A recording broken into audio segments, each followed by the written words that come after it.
আজকের এই বাংলা বাজারে মানুষের দল বসে গেছে।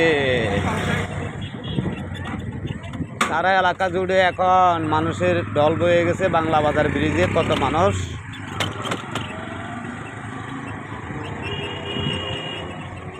অজস্র মানুষ এখানে একত্রিত হয়ে গেছে। বিভিন্ন জায়গার মানুষ এই যে বাংলা বাজার সড়কে ক্লোজার ভাঙার পরে এখন বাংলা বাজার ব্রিজের উপরে মাছ বিক্রি সব কিছু। এই যে এখানে বড় মাছ তো এখানেও আসছিল। অজস্র মানুষ,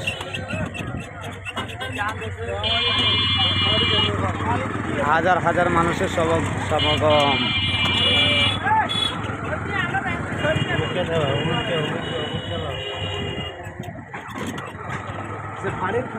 মানুষের কি পরিস্থিতি দেখেন। আল্লাহু আকবার, আল্লাহু আকবার।